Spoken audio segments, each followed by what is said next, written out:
En la vida de los estudiantes relacionados con la electrónica, llegamos a un punto o una práctica donde nuestros profesores nos advierten que trabajaremos con equipo bastante costoso y en caso de dañarlo, podríamos reprobar la práctica. Así es, hablamos del osciloscopio. Un instrumento del cual causa tanto miedo el ver tantas perillas y botones que podemos manipular, pero sin saber qué podría pasar si movemos alguna de ellas y sin saber identificar cuál de todas podría hacer que el osciloscopio explote.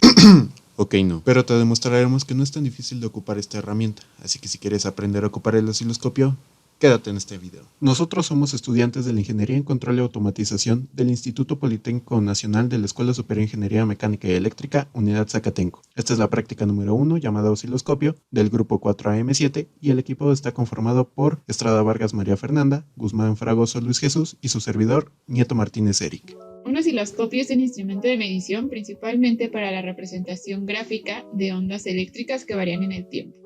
Un osciloscopio sirve para ver la forma de onda de la tensión, de la corriente o para muchos experimentos de física y algunos de química, porque hay sensores que convierten las distintas variables físico-químicas en señales eléctricas y podemos observar cómo van cambiando conforme al tiempo.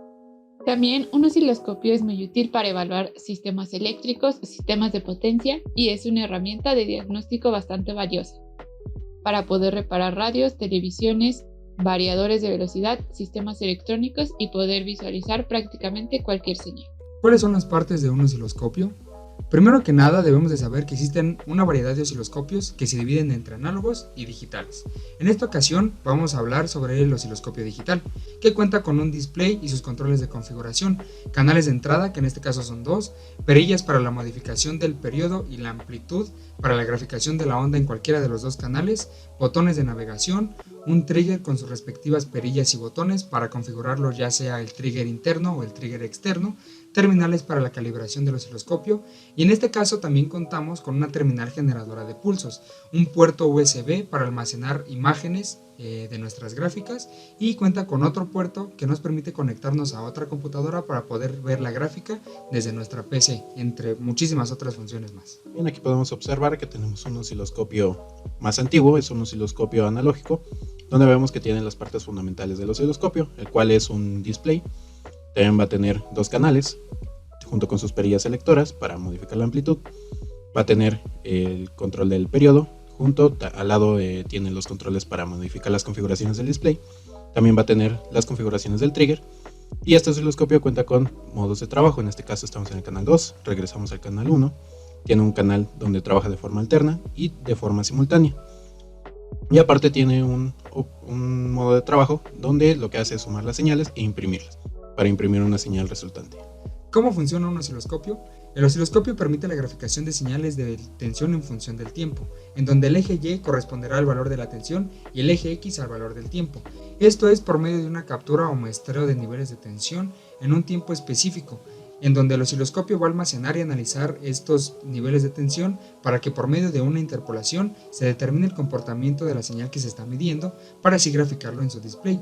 Internamente el osciloscopio también cuenta con un trigger para poder tener una onda estable y repetitiva. ¿Qué funciones tiene un osciloscopio? Bien, como ya vimos, el osciloscopio tiene funciones que son básicas, es decir, la perilla para modificar la amplitud, para modificar el periodo, desplazarse en el eje X y desplazarse en el eje Y, así como también el trigger. Bien, pero ahora te voy a mostrar que este osciloscopio tiene herramientas que nos pueden ayudar para analizar una onda eléctrica. Como en este caso tenemos un apartado de mediciones, la cual nos ayuda o nos auxilia para tomar de manera más precisa cada detalle de la onda, ya sea el valor pico, la frecuencia, la tensión RMS, la amplitud, etc. Bien, también tenemos un apartado de funciones, en este caso funciones matemáticas para poder hacer operaciones entre los canales, ya sea una suma, una resta, una multiplicación o una división. Asimismo, también tenemos un apartado de serial para poder interpretar en los diferentes protocolos que existen, ya sea I2C, UART, etc., para poder verificar cuál es la información que se está enviando. También tenemos un apartado de stop y run que permite parar o continuar con las mediciones. También un single, la cual te ayuda a analizar ondas eléctricas que no son periódicas, sino nada más suceden en algún momento. También podemos observar que contamos con un generador de funciones, la cual nos sirve para generar ondas eléctricas, ya sea una onda sinusoidal, una onda cuadrada, triangular, o en este caso un pulso, o una señal de DC, o incluso podemos simular ruido.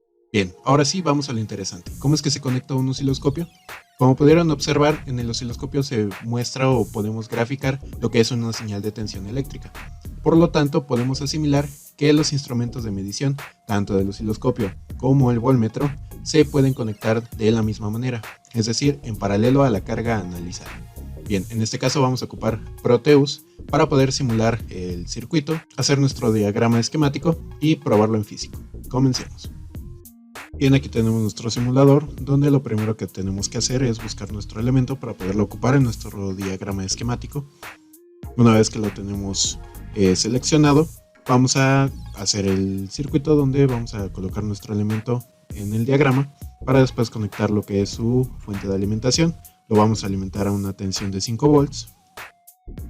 Bien, una vez que hayamos acabado nuestro circuito, buscaremos en las herramientas para poder ocupar nuestro osciloscopio. Y recuerden que el osciloscopio por lo tanto se conecta en paralelo a la carga. Por lo tanto, el osciloscopio internamente ya está conectado a GND. Nuestro circuito está también referenciado a GND. Por lo tanto, nada más tenemos que colocar qué canal vamos a ocupar en el punto de análisis. Bien, tenemos que nuestro osciloscopio simulado va a tener las mismas características que un osciloscopio normal, o más bien las mismas funciones, como es modificar la amplitud, modificar el periodo. Ahorita apagamos las demás señales, dado que nada más vamos a analizar una. Modificamos la escala para la tensión, donde tenemos un volt por división. Bien, ahorita voy a mover el potenciómetro. Por lo tanto vamos a bajar a 0 volts. Ahí estamos aproximadamente en 1 volt. Pasamos a 2, a 3, 4 y 5 volts. Por lo tanto vemos que podemos ocupar nuestro osciloscopio simulado para poder analizar una onda eléctrica. Bien, aquí está el circuito donde básicamente la conexión de este potenciómetro es directamente a la alimentación, la cual ahorita estamos ocupando una tensión de 5 volts. Y ya tenemos conectado el osciloscopio, así que veremos cómo reacciona este circuito. Bien, aquí ya tenemos el circuito conectado con nuestro osciloscopio, donde vamos a tomar la amplitud al igual que en la simulación. ¿Qué quiere decir esto? Que vamos a estar en una escala de 1 volt. En la escala del periodo estamos a 500 microsegundos. Bien, vamos a ver cómo se desplaza nuestra onda. Vemos que se desplaza bien. Si tenemos un poco de ruido es por el uso que ha tenido este osciloscopio, dado que es un poco antiguo. No se le ha dado mantenimiento y por lo tanto llega a tener errores o este tipo de fallas. Bien, entonces vamos a comprobar que este osciloscopio funciona de la manera correcta, o más bien que nuestro potenciómetro igual esté dividiendo la tensión de manera correcta. Por lo tanto ahí nos encontramos en 0 volts. Vamos a ver cuántos cuadritos se desplaza. Llevamos 1, 2, 3, 4, 5. Por lo tanto, ¿qué quiere decir esto? Que se desplaza 5 cuadritos y estamos en una escala de que cada cuadrito representa 1 volt. Quiere decir que ahorita estamos en 5 volts.